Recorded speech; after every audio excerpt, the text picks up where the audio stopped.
Welcome to this episode of Modern Sales Wisdom with Jason Ng, the Master Negotiator.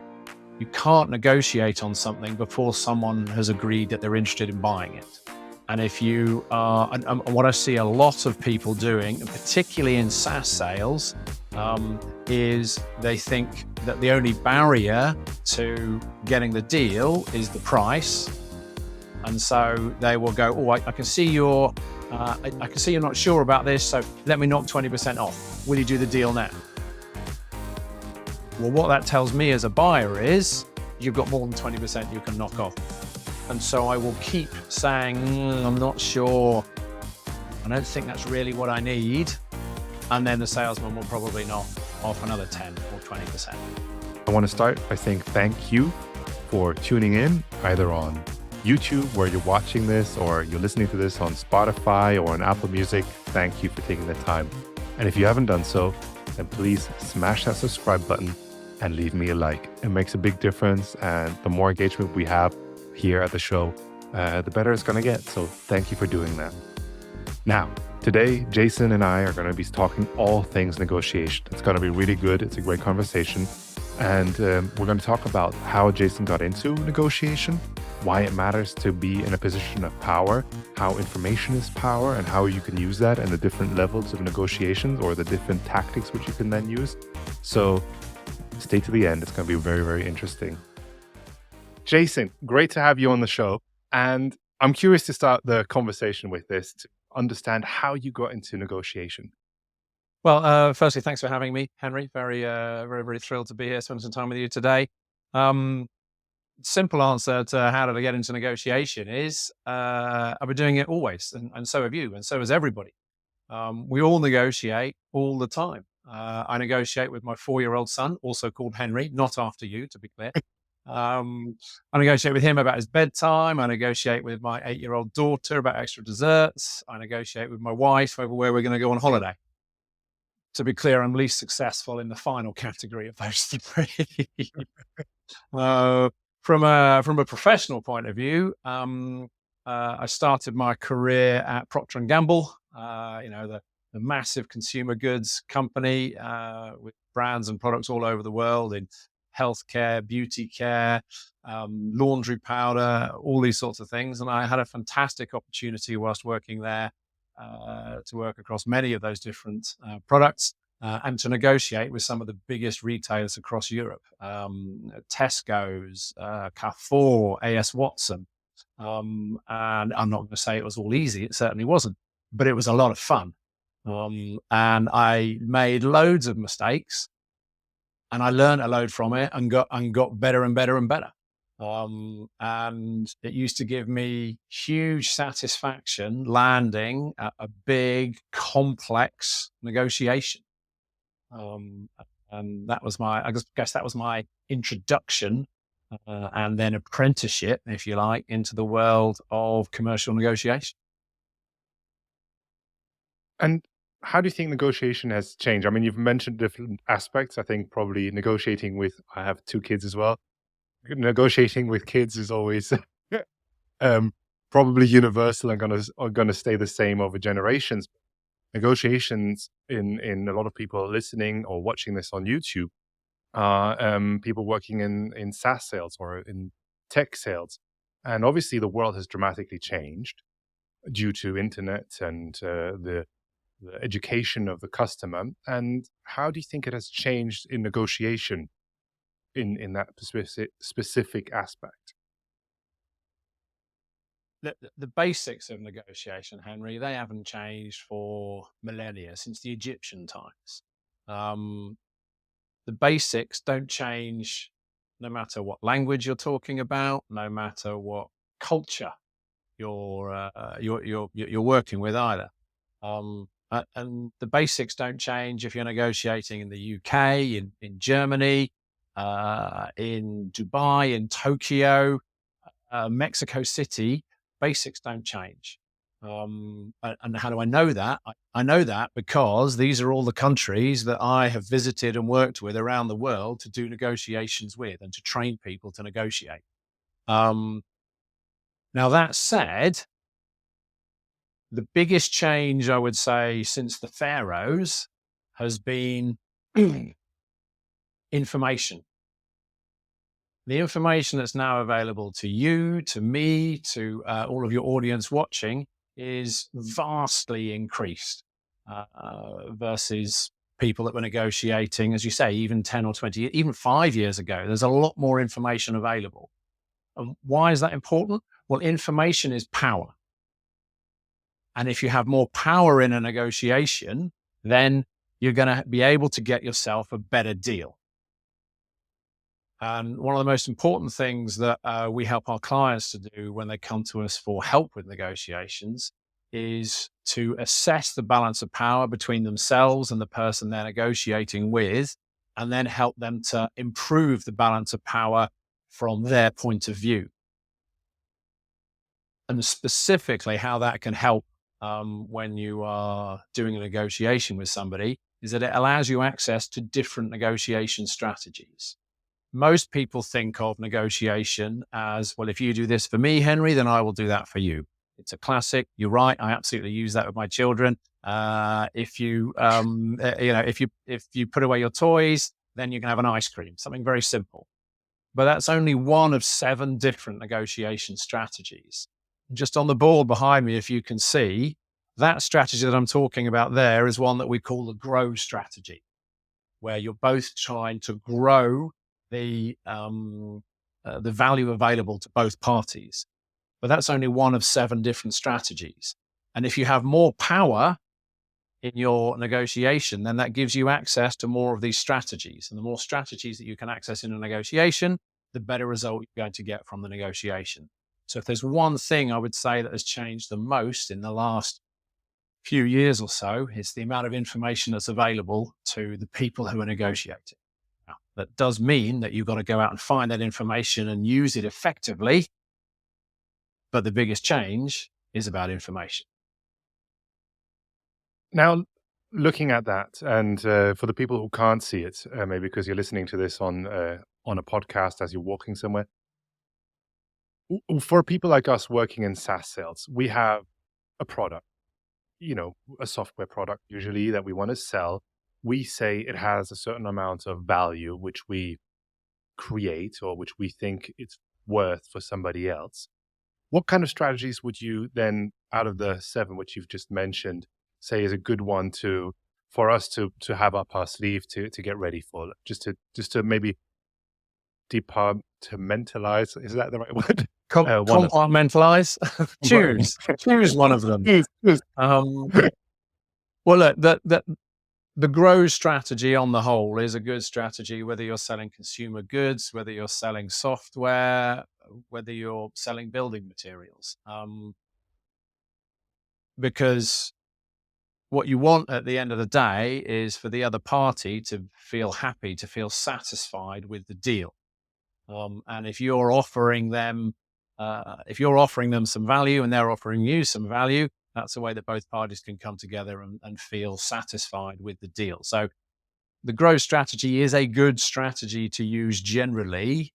Again, it doesn't really matter what type of business that you're working in. What's more important is that you prepare effectively for your negotiation.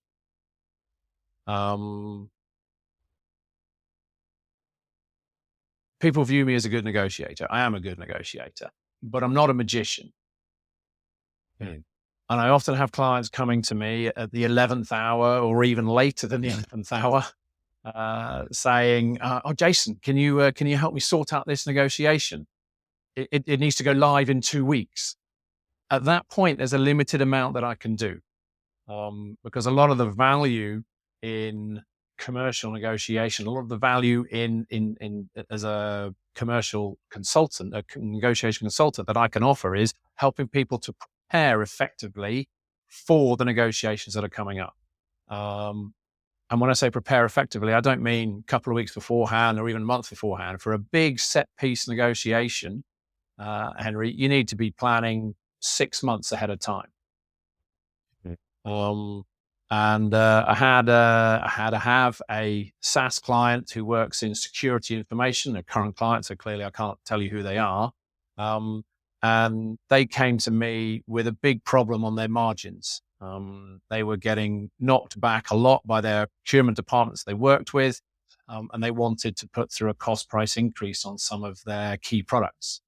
So they outlined the problem to me, and I helped them work through some of the things we talked about. I helped them work through the power situation between themselves and some of their clients. Now, with some of their clients, they had less power because those organizations were very big. But with some of their clients, they had more power. And I helped them to differentiate between what some of those were, rather than using the same approach for every single client, which is what they were doing. I helped them to look at, well, maybe the ones that you have a bit more power with, you can afford to be a bit more aggressive. Use some of those strategies that were that required more power, more on the right hand side of the graphic that not everyone can see. With ones where they had less power, we talked about ways that we could help improve that power, and then we talked about things that could go wrong.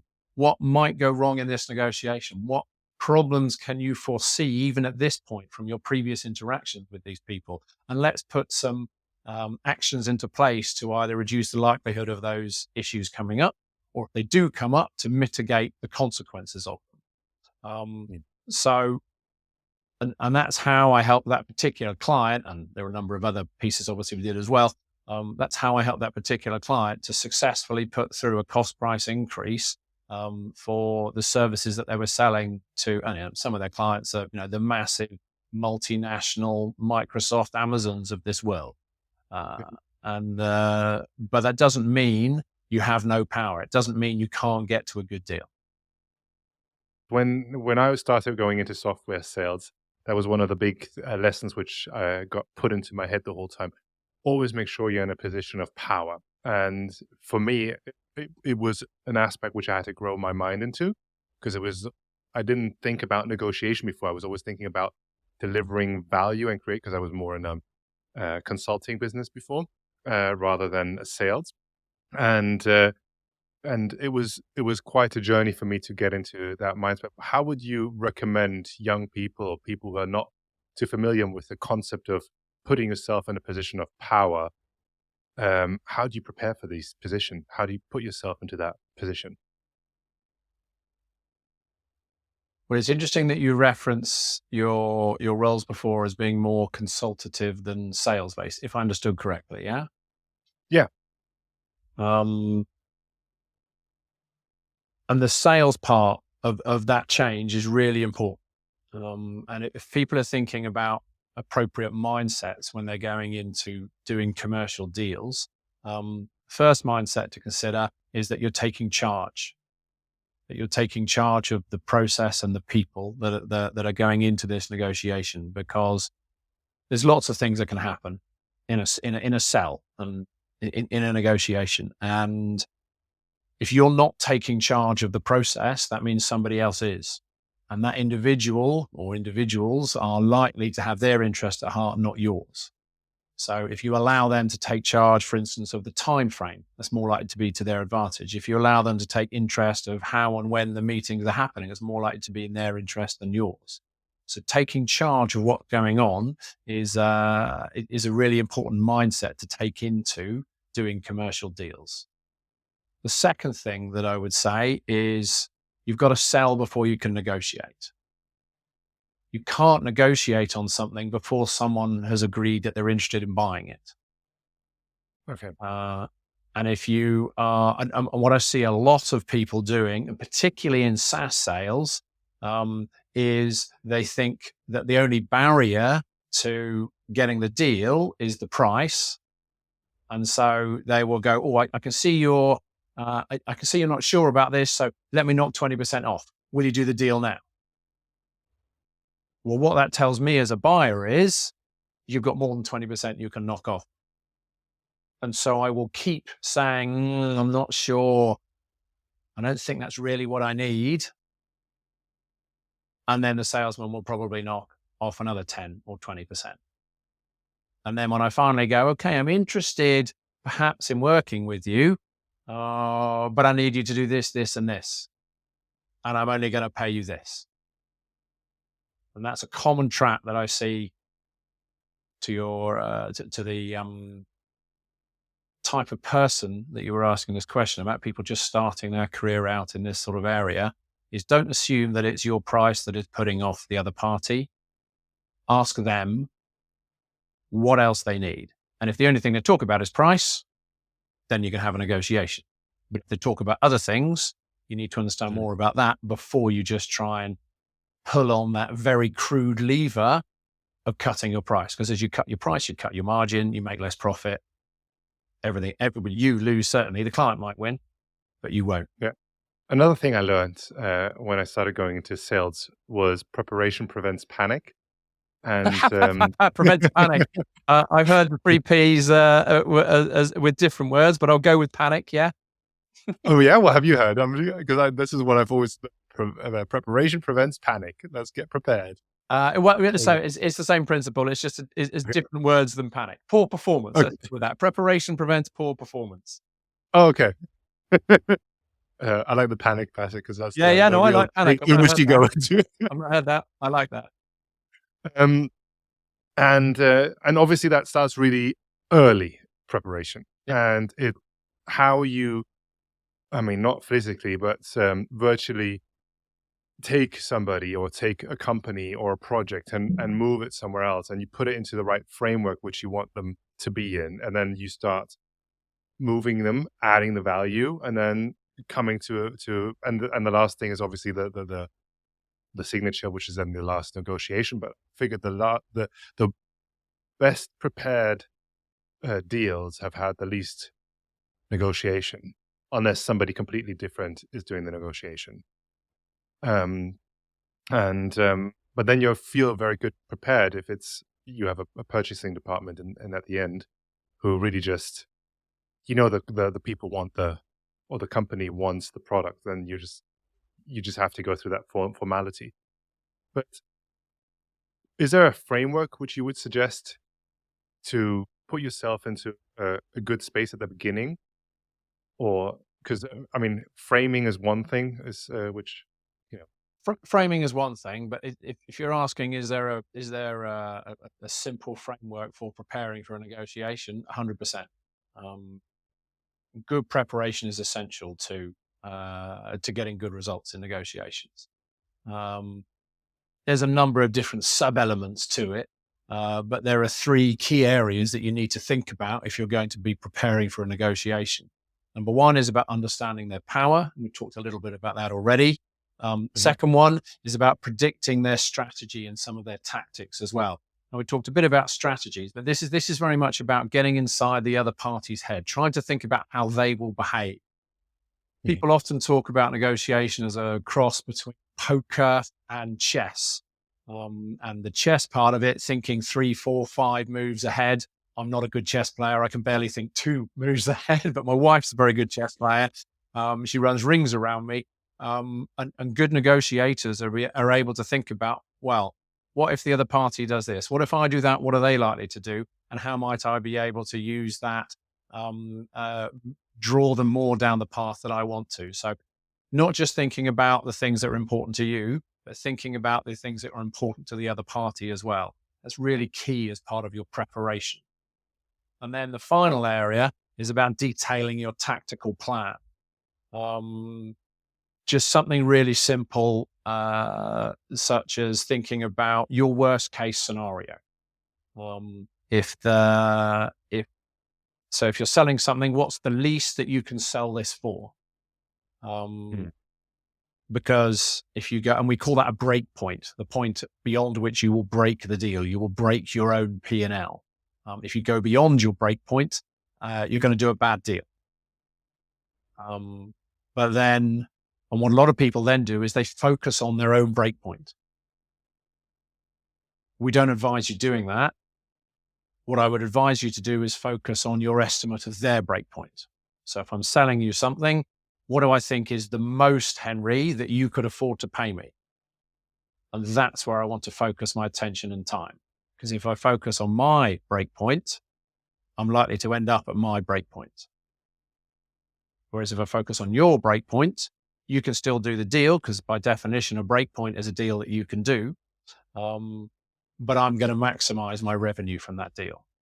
So that's the sort of piece we mean when we're talking about detailing the tactical plan, thinking about the numbers. That's where we get more into the poker side of it. What are the numbers that you can put on the table? What are the numbers that I can put on the table? And obviously you get there by asking good questions. A lot of it is around your research and preparation early on, so that you can understand the situation that the other party is in. Yes. You mentioned at the beginning, it's about finding somewhere where everybody wins, the win-win scenario. Obviously.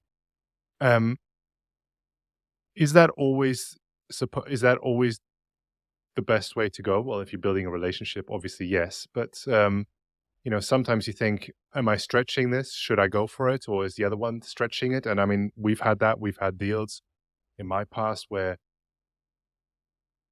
at the end, we feel, yeah, we sold a deal, but at the end of the day, we didn't go away feeling great about this customer. And, you still have to have the best customer experience afterwards because you're selling a SaaS product in the businesses which I've been in. You build a customer relationship. But if you feel like, and it's also sometimes people take this very personal, emotional. I've seen that in my teams as well, where people walk away with like, I thought we had a deal here, and then they feel cheated. Is there any tips you can give about, finding that point and also finding your personal stand into maybe negotiation is just a negotiation and it's nothing personal? There's lots of things I could talk about on that. Some of them would take way longer than we have today. But one of the things that I would say is that there are two broad approaches to negotiation: competitive and collaborative. A competitive negotiation is where it's a zero-sum game. You're just trying to take money from the other party. They're trying to take money from you. What I gain, you lose. What you gain, I lose. A typical negotiation in the souks in Marrakesh, in a market somewhere. The other style is more collaborative, where, as you were saying, and certainly service-based organizations as yours and mine is, you need to be thinking about the longer term, 100%. But even within that, and we've talked about a number of different strategies that you can use across the two styles of approaches, the style that you use in a negotiation can be very different from your strategy, from your approach. So you can have a very aggressive, competitive approach to a negotiation, but your style can come across as quite friendly.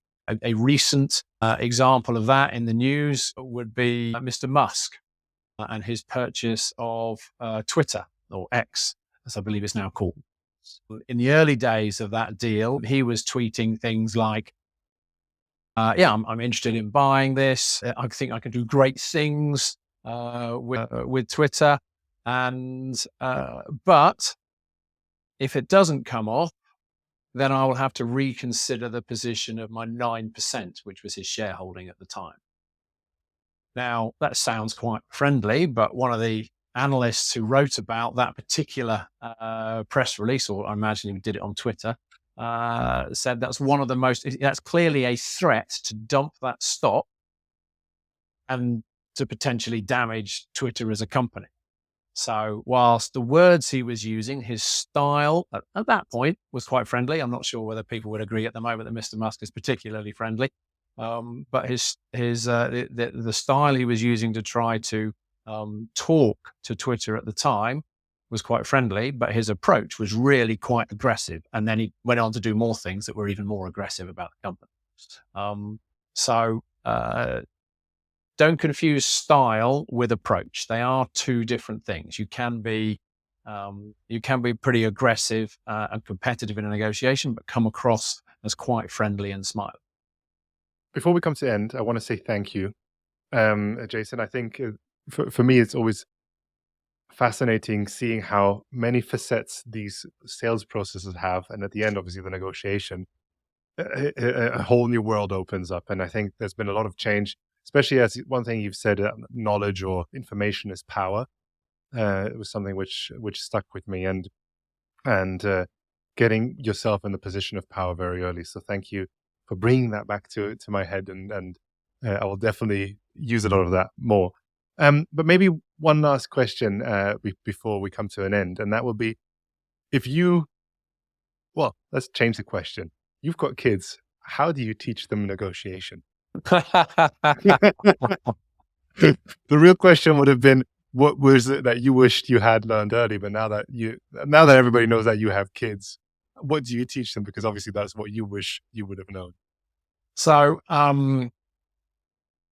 you're not the first person to ask this question.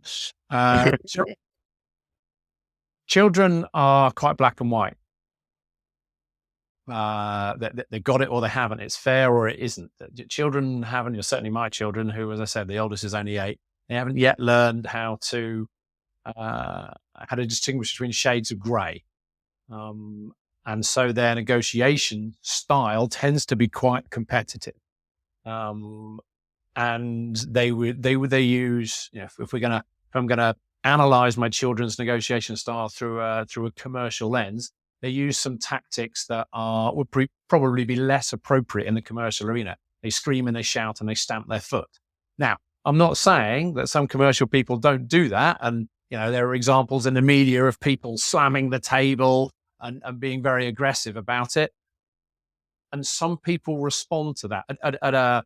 If we take a psychological analysis of that, people respond to people shouting at you and being unpleasant because ultimately, whether you're a believer in Maslow's triangle or not, most people would agree with the point: people want to be liked. Humans are very social individuals. We want to get on with other people. And if someone's shouting at you and being unpleasant and unkind, a common response from a negotiator would be to mollify them by giving them the things that they say they want, like reducing the price, or in the case of my children, giving them an extra sweet, allowing them to stay up half an hour later for bedtime.